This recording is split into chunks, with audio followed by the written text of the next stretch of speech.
After texting you, Jamie, I know you know your faith. I don't. Today we're discussing a case where when it went to trial, prosecutors told the jury this is going to be the craziest thing you will ever hear in your life. And after digging into this case, I think that is an understatement. So buckle up. I'm Olivia LaVoice, the creator and host of the Case File Presents Bakersfield 3 podcast. Casey and I have hand-selected some of Case File's most memorable cases to be featured here, where you'll have a visual guide to the story. Today, we're diving into case 180, Bill Payne and Billie-Jean Hayworth. Welcome to Mountain City, a friendly hometown. That's the greeting you see on a large sign when you enter the tiny Tennessee town where most residents own a pickup truck and a gun, and are very friendly with their neighbors. It was an early, dreary morning on January 31st, 2012, when a local man named Brad made his usual commute to pick up his friend and coworker, 36-year-old Bill Payne. But Bill wasn't waiting outside like usual and wasn't picking up his phone or opening the door. So Brad let himself in, where he could immediately hear an alarm clock going off and what sounded like a baby whimpering. Brad called out for Bill and was met with silence, so he figured Bill must have already left for work, and he didn't want to disturb Bill's fiancée, Billie-Jean, so he quietly left. A few hours later, a neighbor arrived at the home to collect some mail of his that was waiting at the house. He let himself in and called out to Bill and Billie-Jean. After getting no response, he walked down the hallway and noticed what looked like blood. As he pushed open the door to the bedroom that Bill Payne shared with Billie-Jean, he was met with a horrific sight. Lying in bed was Bill Payne's bloody body. His face was clearly badly beaten and his throat had been slashed. The neighbor ran outside and called out to his wife, who was waiting in the car for him. The couple went back into the home, and what was found in the next bedroom was even more horrific. 23-year-old Billie-Jean Hayworth was lying in a pool of blood in her infant son's nursery. It appeared she died cradling her baby boy, who was still lying in her arms asleep. His little onesie was caked in his mother's blood. I'm due with my first baby soon, and this part of the story just really makes you wonder, who could possibly do that in front of the baby and leaving the baby there in his dead mother's arms? Anyhow, both Bill and Billie-Jean had been shot in the head. In addition to Bill's neck being slashed, evidence suggested the couple had been attacked either while still asleep or shortly after waking up. As detectives began looking into the couple's life, they discovered that Bill and Billie-Jean had met a few years earlier at a textile plant where they both worked. They fell for each other fast and hard, and a couple years into their relationship, they were thrilled to find out they were expecting a baby. But not everyone was happy for the expecting parents.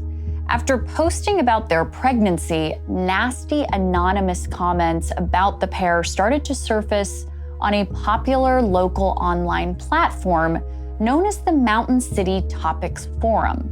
Several people were observed writing nasty comments, including one directed towards the family that read, "Fuck them, I hope they die, die, die, and that baby, and Bill." There were also a slew of derogatory comments directed towards Billie-Jean and two of her girlfriends, calling them vile names and accusing them of being drug users who were promiscuous and other perceived indiscretions, so to speak.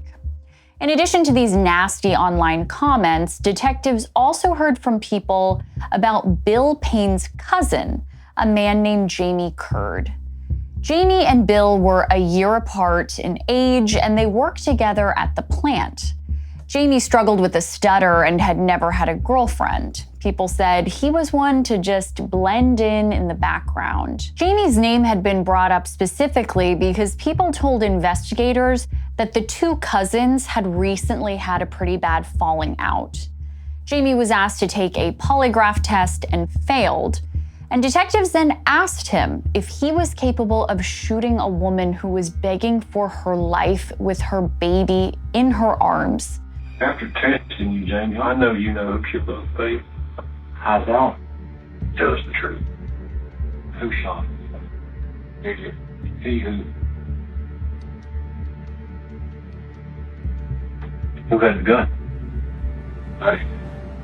The man Jamie was referring to was Marvin Potter Jr., who friends called Buddy. Buddy lived in Mountain City with his wife and their adult daughter, Jenelle.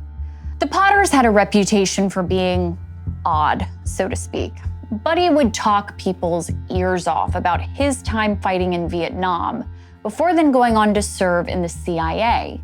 He would gush about all the awards he'd received, including a Purple Heart. Jamie Curd and Buddy Potter became acquainted after Buddy had some computer issues and Jamie offered to help fix them. After Jamie had spent some time at the Potter house here and there, he just started to develop a friendship with the Potters' adult daughter, Jenelle. A short time later, Buddy and his wife, Barbara, discovered their daughter Jenelle was in possession of a prepaid phone that they had not purchased for her. Jenelle was 27, but due to a range of intellectual disabilities, she possessed the IQ of a fourth grader. Jenelle was completely dependent on her parents and unable to hold a job or drive a car. The Potters were not happy when they realized that this phone had come from Jamie Curd, so he had a way of secretly communicating with their daughter. The Potters told Jamie to back off. Anyhow, back to the police interview. Now, after Jamie Curd brought up Buddy Potter being the shooter, he then asked investigators, is the CIA here? Is the CIA here? CIA? No. No.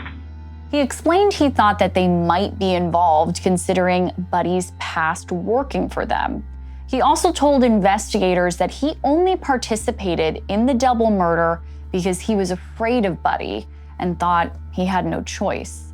Jamie was asked to call Buddy and ask him questions that would be incriminating. When Jamie told Buddy that investigators were poking around, Buddy replied, "Oh, Jiminy Christmas." Buddy told Jamie there was no reason for anyone to suspect him because the murders looked like a drug deal gone bad. You got rid of everything that was from Bill and Billie. Okay. That makes me feel up there. As instructed by the cops, Jamie asked, "You got rid of everything that was Bill's, right?" "Uh-huh," was Buddy's response. It wasn't quite a confession, but it was enough.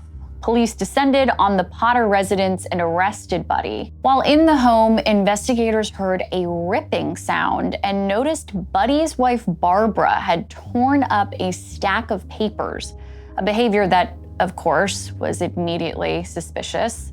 The documents were printed out emails that included candid photos of Billie-Jean and her girlfriends that had been talked about on that online forum. The emails had subject lines like "Billy Whore." Detectives then found 3 large garbage bags filled with shredded paper in Buddy's truck. Now, it turns out before Jamie Curd ever mentioned Buddy Potter as the shooter, the Potter name had already come up in the investigation, to the point where one of the investigators had already been to the Potter home to question them. Apparently, the Potters had conflict with numerous residents in Mountain City, but especially Bill and Billie-Jean. The feud started online, but escalated to an in-person dispute, with Buddy admitting that he had confronted Bill Payne at his home in the past, though he adamantly denied being the one who killed him and Billie-Jean.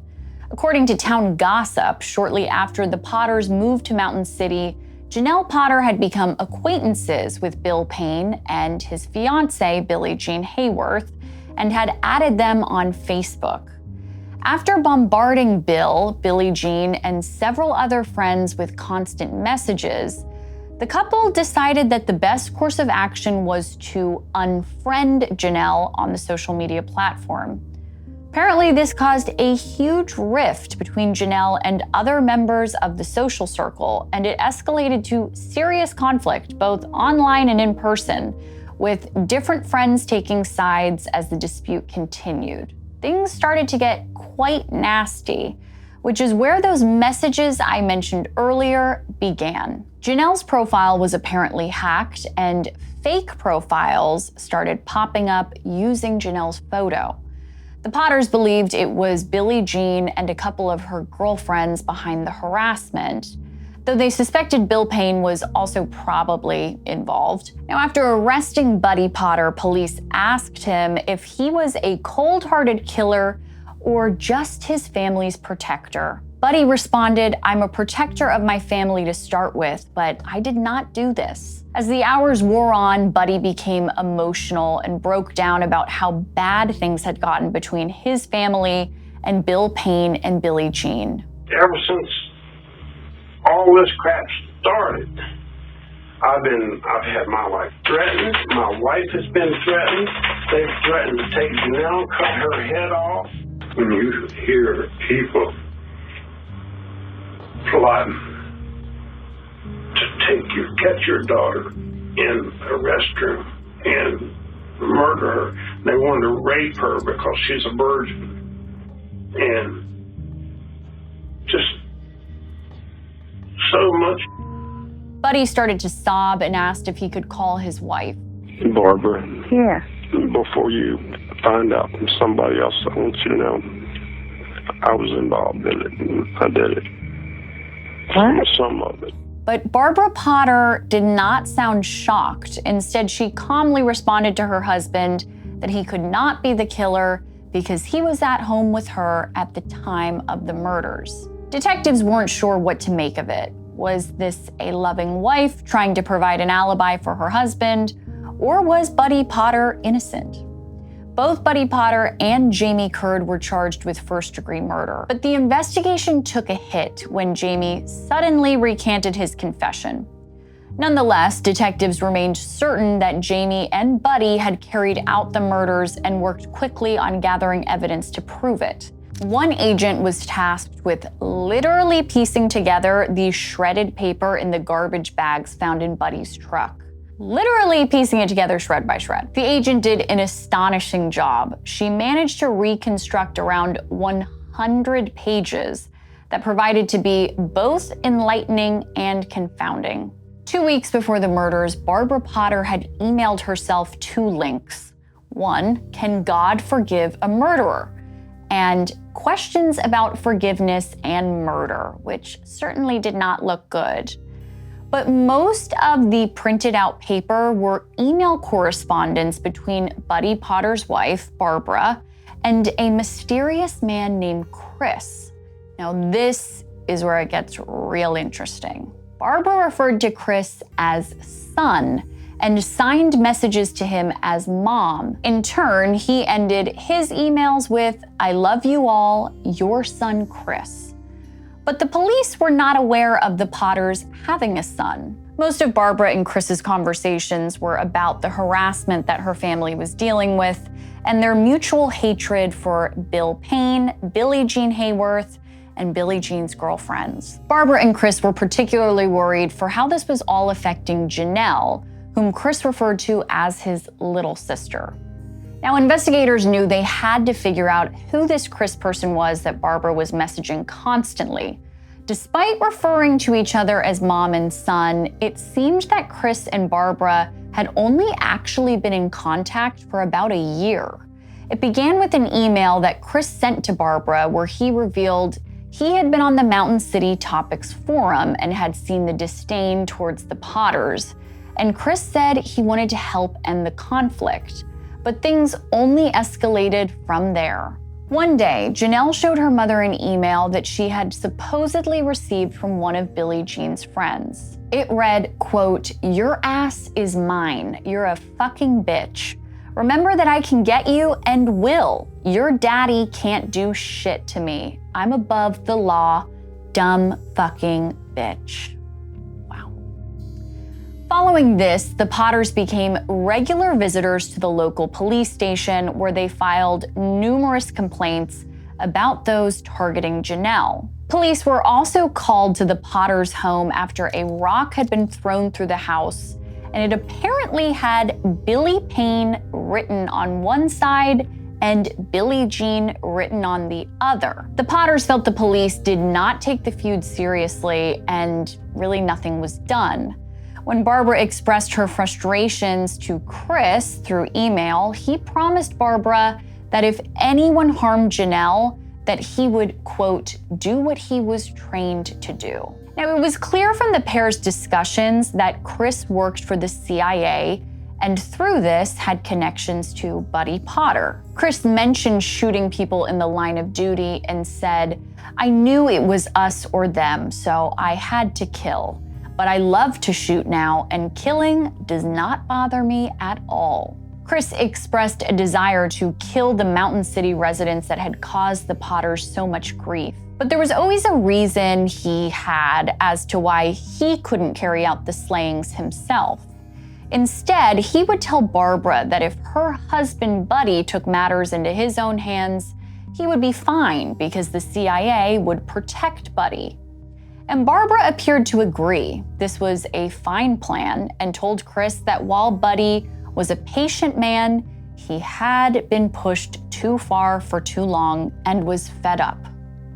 Since Buddy apparently didn't ever use a computer and I guess didn't know how to, Barbara would print out emails from Chris and give them to Buddy to read and then shred the paper afterwards, hence why there was all those shred up emails. Now, the emails were baffling to investigators because they were confident that whoever this Chris person was, he was not a real CIA agent. So who was he? On Jenelle Potter's MySpace page, she wrote about Chris and how he was like a brother to her. She said that he lived in Pennsylvania with his wife, where he worked as a cop. And then investigators found saved photos of Chris on the Potter's computer that had a last name attached. Chris Jaden was very much a real person, and he did have law enforcement experience, but not in the CIA. My name is Christopher Jaden. She was, one of those kids that just very strange. And when detectives reached out to him and asked him about his relationship with Jenelle Potter, he told them that he did go to high school with her and remembered her as being someone who often threw tantrums and had a lot of issues with classmates. They were not friends, and Chris certainly had never viewed her like a sister. Furthermore, he had not had any interaction with her since graduating high school 12 years prior, and he had never met anyone in her family. He told investigators he hadn't even accepted a Facebook friend request that Jenelle had sent him. So why in the world was Barbara Potter referring to him as a son? Whoever Barbara Potter had been emailing, it was pretty clear that it was not the real Chris Jaden. So who was it? Based on the email address that this Chris character had been sending messages from, investigators had a pretty good idea. Now remember, Jenelle Potter supposedly had an IQ of 72, which is approximately equivalent to that of a fourth grader. At 27, she was still living with her parents, didn't have a job, or really any independence. So she sought solace on the internet. She struggled to build friendships face-to-face, and people often felt that Jenelle lacked social awareness and acted like she knew them really well when she didn't at all. After being unfriended on Facebook by Bill and Billie-Jean, Jenelle was hurt by this and started venting about being dumped by her new friends on the Mountain City Topics forum. And while she gained sympathy from some, a lot of people around town knew that her version of events was not totally accurate. But Jenelle maintained she was the victim and showed her parents messages that she said were being sent to her, such as one that read, quote, "Bill is going to kill you. He has said that, and I hope he does. None of us want you around, nor living. You're a waste of air and time for everyone." You are nothing. Now, when the cops spoke with Bill, Billie-Jean, and her friends about these messages, they adamantly denied sending anything like this and said they just wanted Jenelle to leave them alone. Billie-Jean and her two close friends, named Lindsay and Tara, were both getting in excess of 20 calls a day from the Potters' home phone number. And when they would pick up, they would either hear just breathing on the other end, or Jenelle would just start screaming. When the Potters reported a rock being thrown through their window with Bill and Billie-Jean's names on it, police were highly skeptical that if the pair were going to do that they would write their names literally on the evidence. And to law enforcement, it seems that it was actually the Potters escalating things, including a confrontation when Barbara and Jenelle pulled up to Billie-Jean at a gas station and screamed at her that she was white trash and didn't deserve to be a mother. Billie-Jean reportedly told onlookers that the mother and daughter duo followed her around constantly and were always making horrible comments like that to her. Around this time, Buddy Potter, Jenelle's dad, was at a local grocery store where he supposedly told an employee that if he was given the chance, he was going to put a bullet through Bill Payne's head.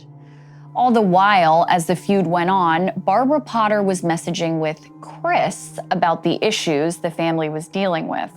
Despite having never met him, it was clear from their correspondence that Barbara was very trusting of whatever Chris said. However, when investigators were trying to establish who Chris actually was, they discovered that all of the emails from Chris were coming from one person's email address, Jenelle Potters. Yet Barbara continued to believe whatever Chris was telling her, including his explanation as to why his emails were coming from her daughter Jenelle's email account. So think about this. Chris told her that his emails had to come through Jenelle's email account in order to protect his CIA credentials. And to Barbara, that seemed perfectly reasonable. Now, during this intense social media feud, Jenelle was spending a lot of time using the family computer. And when there was an issue with the computer, remember, it was Jamie Curd who was called to come and assist with fixing it. Barbara and Buddy Potter were clear with Jamie that they wanted him to stay away from their daughter Jenelle, but despite this, the two had developed a relationship. You might also remember that the Potters had discovered that Jamie had given Jenelle a prepaid phone so the two of them could secretly talk, which they were furious about. Well, it turns out that it was Jenelle's idea to keep their relationship a secret, not Jamie's. Jenelle made it clear that she didn't want her parents to know about him, and Jamie, who had never had a girlfriend before, was fine to do really whatever she wanted. Slowly but surely, the Potters did end up accepting Jamie more and more and inviting him over for dinner, though apparently they still didn't approve of him as a potential suitor for Jenelle. Who knows? Regardless, he was determined to stay in their good graces, probably hoping that they would eventually be okay with him dating their daughter. And so when the Potters showed Jamie the messages that Jenelle had apparently been sent, he was horrified and immediately took their side, essentially ending his once close relationship with his cousin Bill Payne. But that wasn't quite good enough for Barbara Potter. She started asking Jamie questions like, what was he gonna do to protect Jenelle from these threats? Shortly after this, Jamie also began receiving emails from the mysterious Chris. Chris told Jamie that he was concerned that Jenelle would soon have to be hospitalized due to stress and worried that she was suicidal. And then Chris told Jamie that his life, Jamie's life, was also in danger. Chris said that he had gotten intel from the CIA that apparently Billie-Jean was urging Billy Payne to kill Jamie Curd because he had taken the Potter's side in their feud. And like Barbara, Jamie also wasn't suspicious at all of the fact that Chris's emails were coming from Jenelle's email account. Meanwhile, Bill Payne was incredibly sick of the drama and had tried to smooth things over with the Potters numerous times and tell them that Jenelle was lying to them about these supposed threats that she said that his fiance and his friends sent her. He even gave Buddy a massive folder of documents that he said would prove it was Jenelle who was the aggressor in the feud with Billie-Jean and her friends. He told Buddy no one had hacked Jenelle's account, and there certainly was not a bounty on the Potter family. Bill even suggested that all of these anonymous townsfolk commenting about the feud between Jenelle and Billie-Jean on the town's online forum were really all Jenelle just trying to drum up more drama. But the Potters believed their daughter, and evidently, along with Chris and Jamie, came to the conclusion that the only way to put an end to Jenelle's torment was to end the lives of Bill and Billie-Jean. On a cold January night in 2012, Barbara Potter called Jamie over to the house for computer help. But when he got there, Buddy greeted him and asked him for a favor. He said he needed a ride to Jamie's cousin's, Bill Payne's house. Early in the morning, he agreed, and after Jamie left the Potter home, Jenelle texted him to not bring his cell phone with him in the morning. And then the plan was in motion. Jamie drove Buddy to Bill Payne's home, where Buddy then handed Jamie a gun and told him to guard the front door while Buddy went inside. Jamie heard gunshots and watched Billie-Jean run from the bedroom to her son's nursery. And then more gunshots followed. It's so horrible. She definitely ran in the nursery to try to protect the baby. Jamie told police that he ran from the house and began vomiting, and shortly after received a text from the Potter's family friend, Agent Chris, that said the problem was over. Now, armed with this testimony from Jamie Curd, investigators had the evidence they needed to charge Barbara and Jenelle Potter as well with first-degree murder and conspiracy. And despite Jenelle reportedly having a childlike IQ, detectives believed that she was the mastermind behind all of it. When police interviewed Jamie Curd, Buddy, and Barbara Potter, it was apparent that they genuinely believed Chris was real. And they never once suspected that Chris was really just Jenelle. Jenelle had successfully catfished her own parents and boyfriend for well over a year. And she did so pretty flawlessly, with her main target being her mother, Barbara, knowing that her mom would talk her father and ultimately her boyfriend, Jamie, into carrying out the double murder. Chris, aka Jenelle, was also the one who repeatedly told the Potters and Jamie that Bill and Billie-Jean wanted to kill Jenelle, and they believed it. And what was remarkable to investigators was Jenelle never actually had to ask her parents or her boyfriend to kill for her as herself. Jenelle had only asked that through her made-up online persona of Chris. And as they kept digging, detectives discovered that Bill Payne had been right. Those horrific threats made against Jenelle were created by none other than Jenelle herself. All of those comments weighing in on the feud on the Mountain City online forum, they had all been made by accounts created by Jenelle. For someone who supposedly had the IQ of a fourth grader, she had orchestrated what was a very intricate web of deceit, where she painted herself as quite the sympathetic victim. Now, Buddy Potter was the first defendant to be charged for the double murder of Bill and Billie-Jean, during which prosecutors exposed that Buddy was never in the CIA or even in the military Like his daughter, he was an amazing liar and had convinced his wife, Barbara, and Jenelle, his daughter, of this completely made-up career that he never actually had.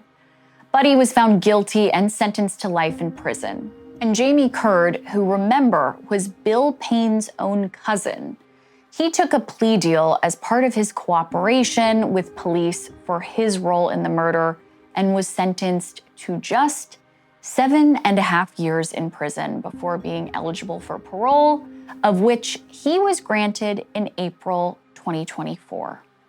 Now, when it came to try Jenelle and Barbara Potter, the prosecutors opened the trial by telling jurors, quote, "There is nothing in your lives or background that has prepared you to understand the Potter family.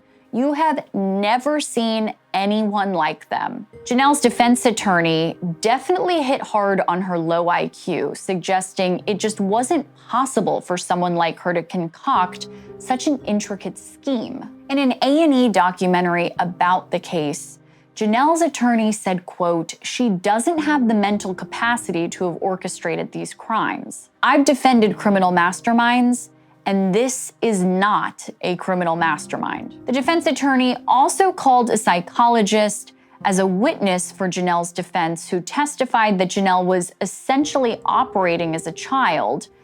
Though, in response to this, the prosecutor asked the psychologist, "Well, can a 9-year-old be manipulative?" To which the psychologist replied, "Well, of course, 9-year-olds manipulate their parents all the time." Perhaps the most insightful witness during Jenelle's trial was her estranged older sister, Christy. Christy talked about how Jenelle's social issues during their childhood dominated most of her parents' attention. Christy also said that Jenelle would make up health issues and claimed that Jenelle had once lied about having cancer. She also gave little examples of Jenelle's behavior, saying how at school Jenelle would pretend to collapse in the hallway and would just lay there until someone would notice and make a fuss over her. And as it pertained to her social issues, apparently in middle school, Jenelle had conflict with another girl in her class that ended up in court. Really wish we knew more about that. It's wild. Anyhow, over time, Christine said she came to believe that her sister's disabilities weren't actually nearly as bad as everyone around her said they were. And she felt that Jenelle was very good at manipulating others, particularly her parents. Ultimately, both Barbara and Jenelle Potter were found guilty on all charges and each given 2 life sentences. Bill Payne's mother told the media, "We are still hurting and we will always be hurting." She also had a comment for Barbara Potter, referring to one of the emails that had been read out loud in court. "Barbara, you want to know you're going to hell? Yeah, you're going to hell. And if I have to forgive any of you and stay out of hell, I'll see you there." Shortly after the trial, 2020 covered the case and titled the episode Unfriended. Both Barbara and Jenelle, who were serving their sentences in the same prison, were interviewed on camera, and they continued to deny any involvement in the murders. Barbara said that Jamie Curd had authored all those damning emails using her name. Okay, that's a new theory. Now, Agent Scott Lott, an investigator who worked relentlessly on the case, was also interviewed. And he said he did not believe that these murders occurred because Jenelle was unfriended on Facebook by Billie-Jean and her friends.